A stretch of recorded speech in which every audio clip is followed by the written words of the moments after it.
Every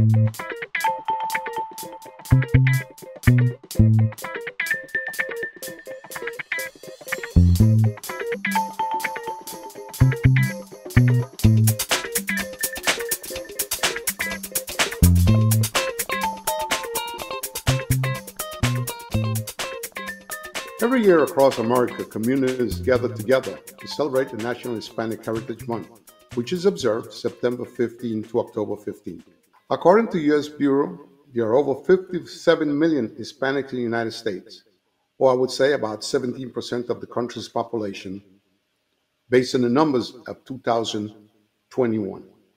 Latinos today continue to advance communities across the country as small business owners, veterans, teachers, and public servants, among many other professions. Hispanic Heritage Month allows us to recognize their achievement and contribution to this great nation. Good evening. Welcome to a special edition of the International Grapevine. This is your host, Wallingford Lee, of course. Tonight on International Grapevine, we want to talk the importance of National Hispanic Heritage Month.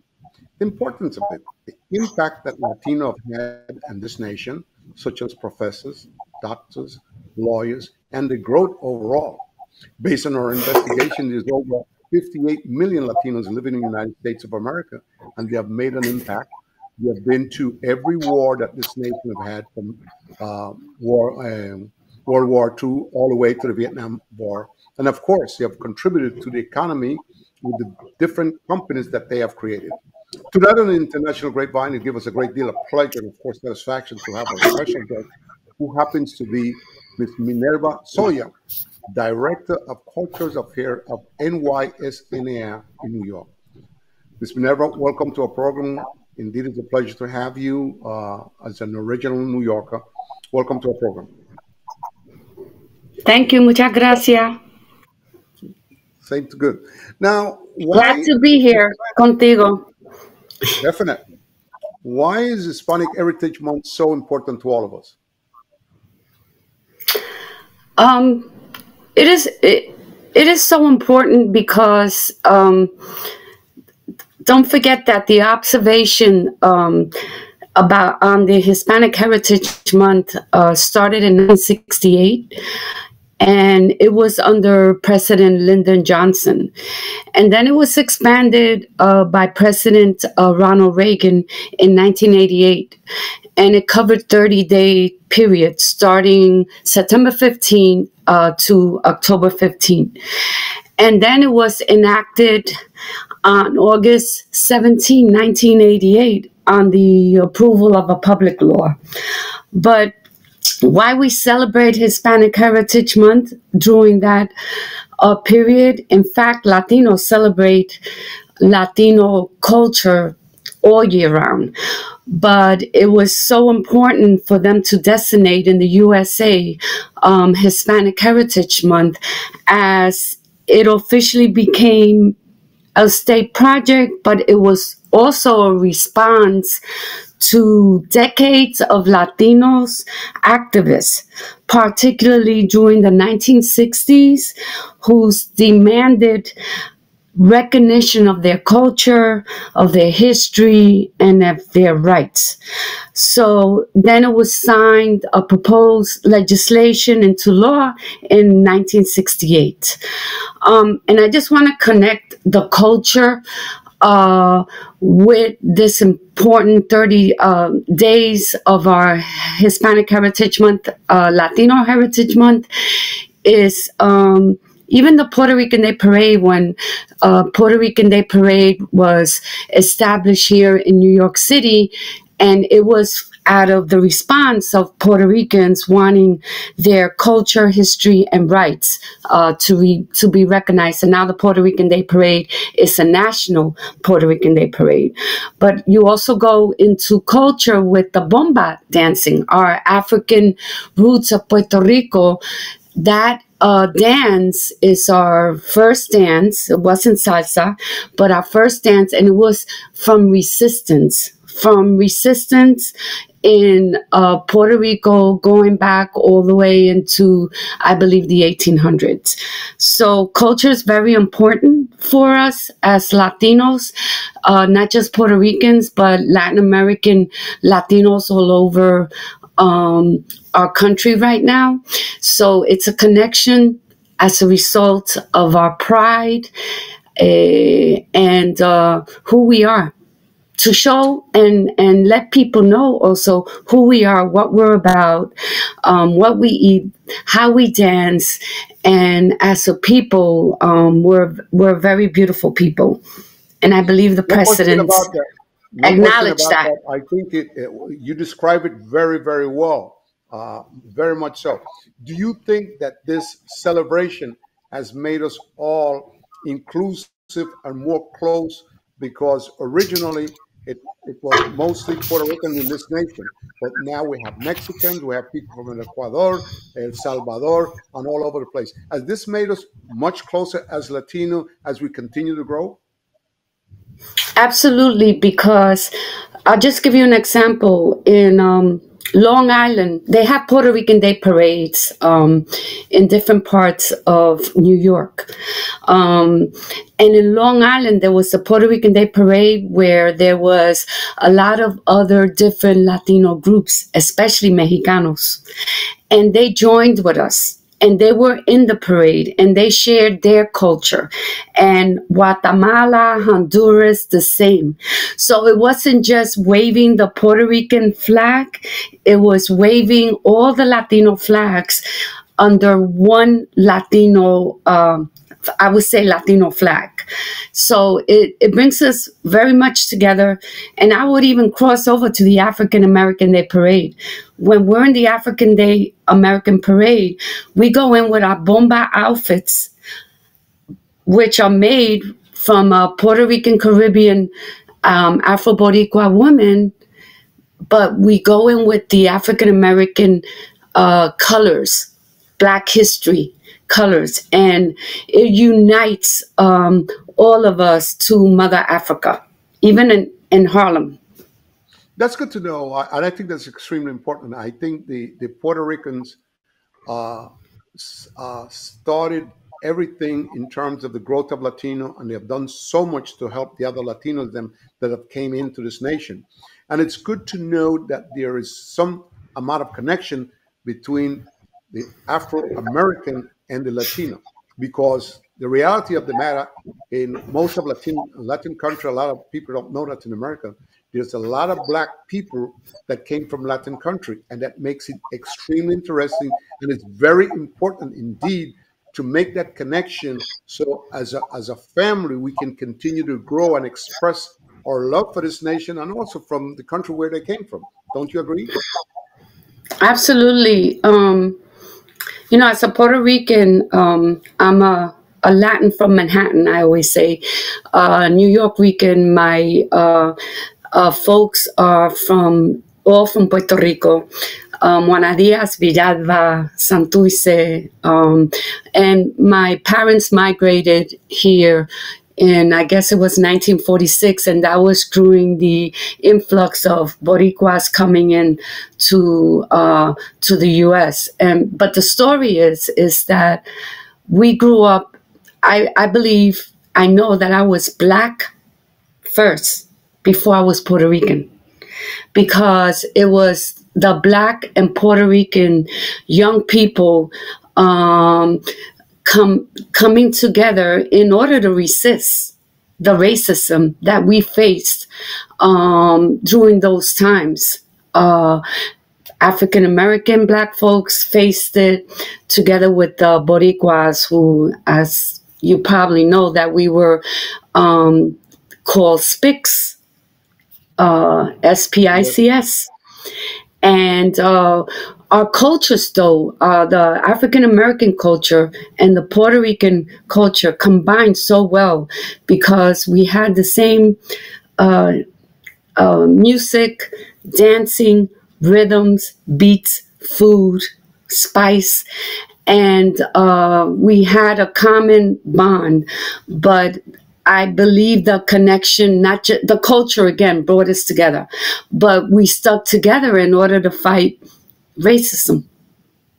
No question about that. The fact that you mentioned something like that brings us to my attention, to my mind, remembering a beautiful brother by the name of Felipe Luciano, who, when he got started in New York, made such a difference. I remember him as a poet when he worked in the black community, and I remember him getting started in the Young Lords and the amount of things that he did to defend Puerto Ricans, to bring attention. He's a brother that I'll never forget, very much in tune with reality and logic and stuff like that. And I'm sure he made a difference, and he made the black community and the Puerto Rican Latino community to link together as a team in order to defend themselves against racism and all the stuff that was going on in America at that time. Hmm. Yeah, I believe that growing up in Chelsea, we didn't even know who we were as Puerto Ricans, and there was a big community of Puerto Ricans in that area because the factories were there. And when Puerto Ricans came to live in New York, a lot of them went to Chelsea to work in the factories. And all the people who worked in the factories at that time no eran Mexicanos or from other Latino groups, but it was Puerto Ricans. And us as young people saw what our mothers were going through: discrimination in the factories, at the workplace, racism, sexually abused. And we went to we heard about the Young Lords Party, and we heard about Felipe Luciano. So we went to Brooklyn College to hear his presentation, what he had to say. And he spoke about everything that Latinos are going through now, because now it's an expansion. It's not just Puerto Ricans. It's all Latino groups that come into, this country are still being discriminated against. And so we checked out Felipe Luciano, and that same day, we went to the college. All the college students that same day went to they recruited, and we voluntarily went to join the Young Lords Party in the different chapters that they had in New York City. So they had one in El Barrio, they had a couple chapters in the Bronx, they had in Newark, they had in Connecticut, and they had Lower East Side. And then they expanded a couple of chapters to Puerto Rico, but the base was in New York City. And there was that's how I met Felipe. And then after that, Felipe Afro-Boricua. And yes, there was a big connection with the African American community, even in the Young Lords Party, because not like the Black Panther Party that mainly everybody's African American. In the Young Lords, it was Puerto Ricans, it was African American, it was other groups from Latin America. So there was a combination of bringing people together for justice, actually. And then I met the sisters, the women of the party who were amazing. Obviously, that was very necessary when you go back to the 70s and think about all the racial issues that was taking place and stuff like that. It was good to know that there are brothers like Felipe Luciano doing the right thing at the right moment and bringing attention to these things and fighting for rights, housing, and stuff like that. As we continue talking about Hispanic Heritage Month, what is the impact of Hispanic multiracial population?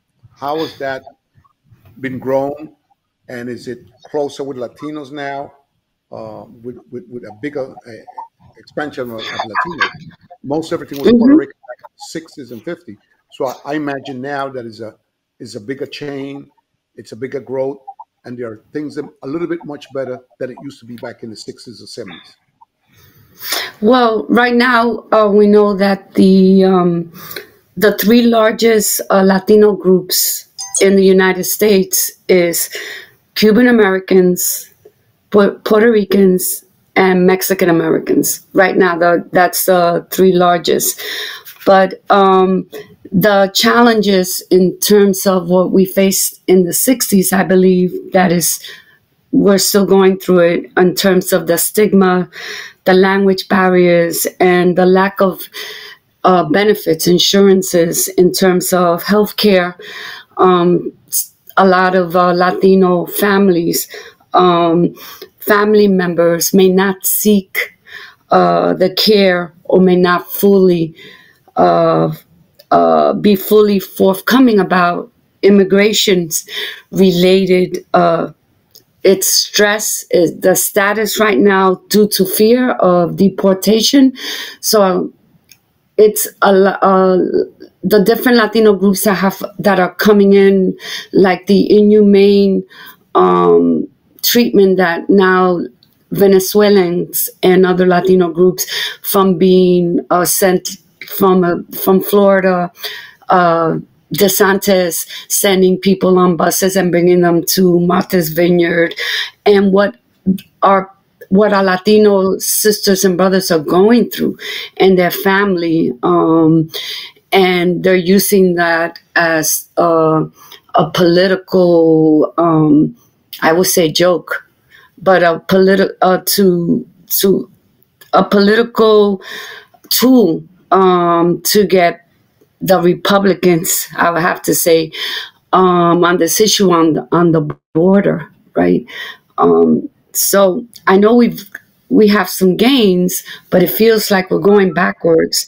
And the Latino population is very, very important in terms of the vote, even in this midterm election, because we are there's two groups: the Asian American, that they came in, they got migrated in, but also the Latinos, the population is they come here and their families are growing. So that's the second. So the Latino vote in this country is very, very important. Well, you bring up a lot of good points, which brings me to two questions in one. Is there fear in America by the growth of Latino? Because the Latinos are growing so fast and they're expanding, one. And how important is the Latino vote? Okay. We have a lot of Cubans. We have a lot of Hmm. Central Americans now. And we have our beautiful Puerto Rican brothers. How important are their votes? And is there a fear in America because of the growth of the Latino population? Yeah, there is a fear in America, and it's the both parties wanting to get that Latino vote.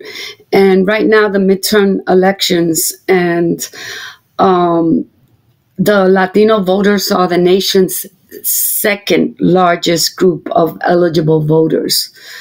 And Puerto Ricans, of course, U.S. citizens, and are among its fastest growing voter blocks right now in 2022. And nearly 35 million Latinos will be eligible to vote, accounting for 14% of the nation's eligible voters. So the view of Latino voters have it's widespread right now. Like you always hear the news coverage leading up to the 2022 midterm election and what's going to happen in 2024. And those two, I believe it's Texas and California with the largest Latino population. So the Latino vote is very important, not just for the Democratic and the Republican Party, but just for us as a people, the influence and the impact that we could have in this country, for people to have a better life, and for not eliminate but to minimize discrimination, minimize hate, everything that most Black and Brown people are going through, and also in the LGBTQ community. Very interesting. Well, I obviously one of the things all of us are facing as Americans, and it should be a concern as minority. The nation is terribly divided in more ways than one. And again, I think the minority vote is important. I think the black vote and the Latino vote is extremely important. And we're going through a very difficult period in this nation because of all the things that we see that's happening. And obviously, the nation is divided. Some are saying the things that happened uh, in the previous administration is great.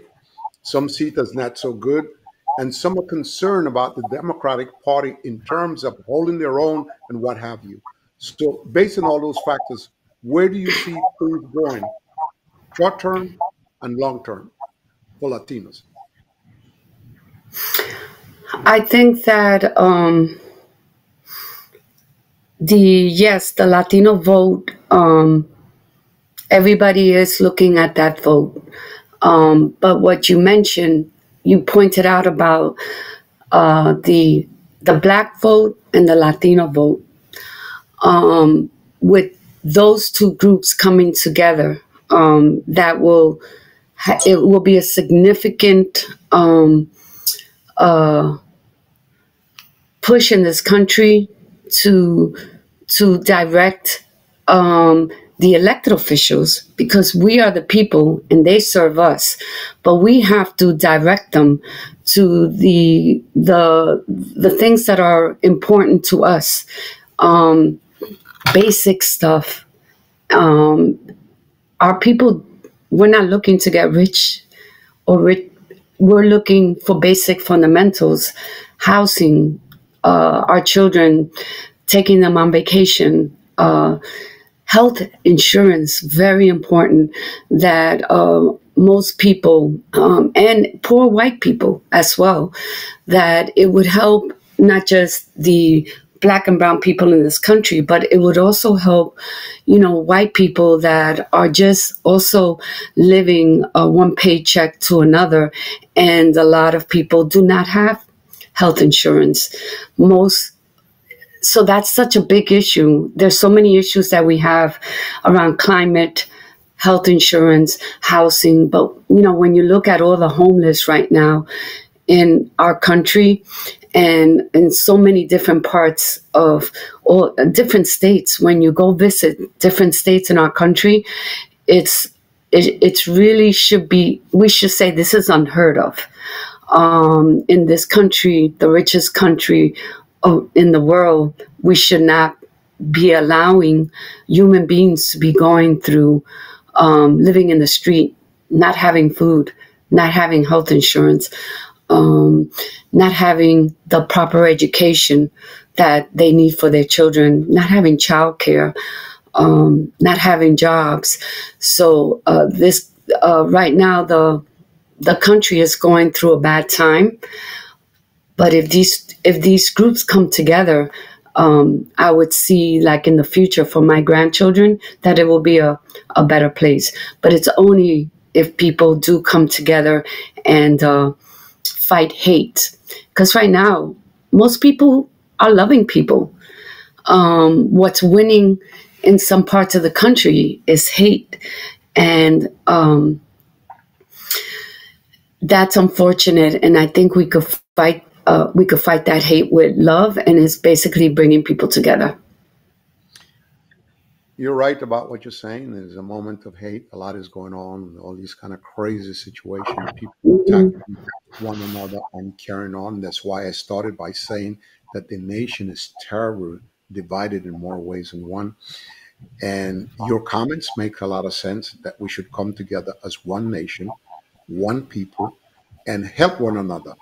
There's a feeling sometimes by politicians thinking that Latinos and the black family always had their hand extended trying to get things. It's not about that. I think all of us is looking for jobs and education. That's the most important thing. That would make our nation better. It would make our people better. And hopefully, with the words that you just expressed, maybe some politician might listen and come to the table with good ideas, not um, irresponsible ideas that only think about one side growing. How important is the census in terms of the growth of Latinos, the numbers that they present? How important is the census as far as you're concerned? Well, it's important because we're counted. Every one of us is counted in our communities, and the resources that come in based on the census, it helps it helps the people. So it's very important right now, and also for the elected officials to see um, where where the population is in terms of um, the numbers of the census.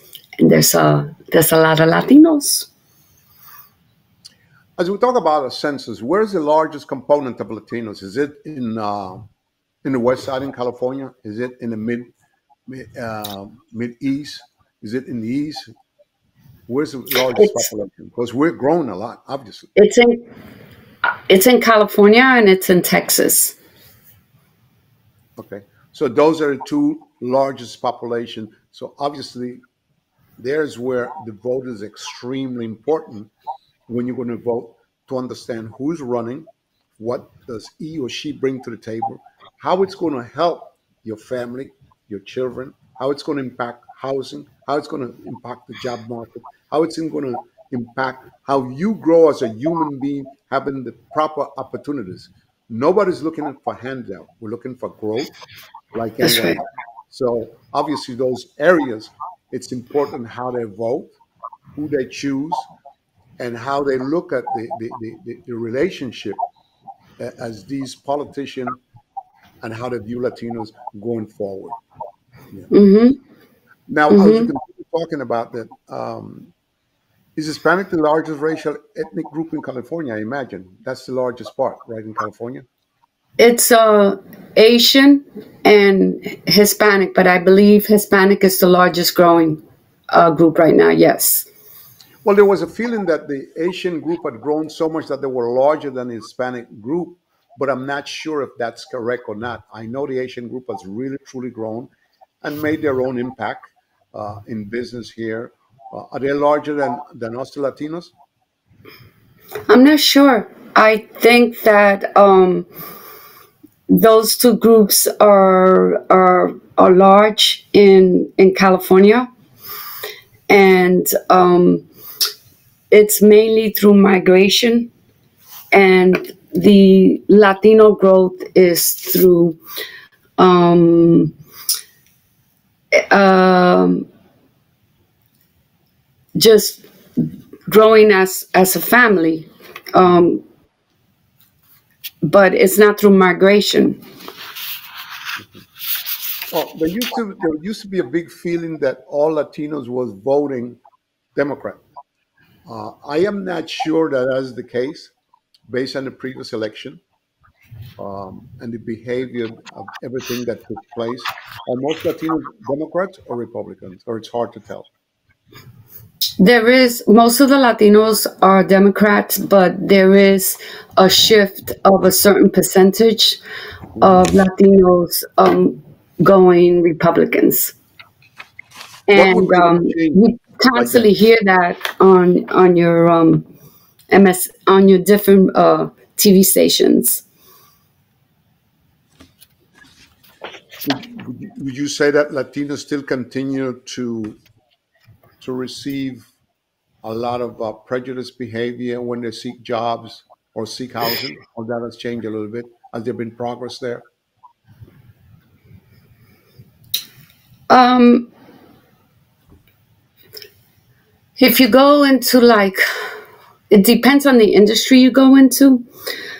So there's certain industries that you would see the majority of the jobs there, but they're low wage earners. It's the Latinos, and so if you go into, let's say, a hospital setting, when I worked in the hospital for 20 years, so it's still kind of the same case.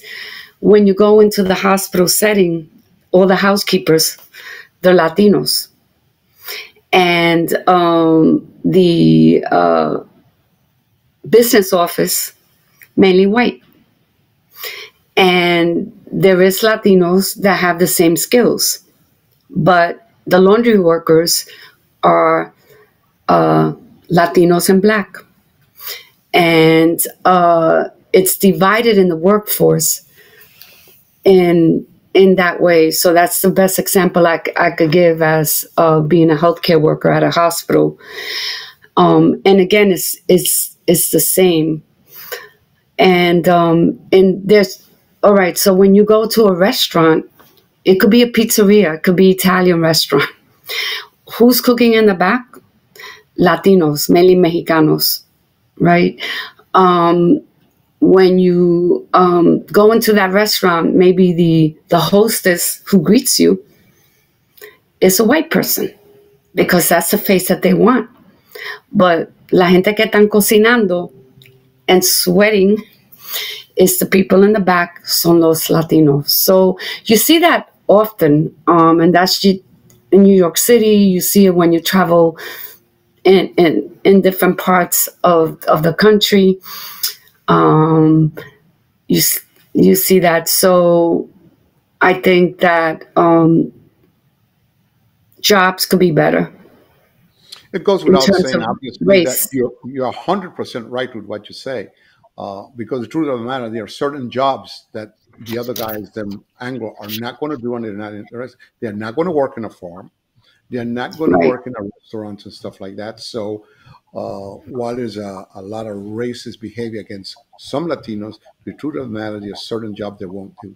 A quick question: has the border situation hurt the image of Latinos? Because that's a big thing today, especially by the Republican Party, in terms of the border situation. Obviously, there's got to be some type of control, how people enter and stuff like that. But has that hurt the image of all Latinos? Yeah, I think so because um, that's an issue that's been polarized by the Republican Party, and there is a it hurts the Latino image, and it leaves people into that stigma still of Latinos coming into this country. Uh, the crime, they're saying that there are no good people. They're bringing in drugs. So it puts the eye on a lot on the sector of the Latino population coming into the communities. So when you come into the communities, it divides people, even within our own Latino community. Like if you go to Spanish Harlem, it used to be mainly Puerto Ricans. Now there's a lot of Mexicanos there.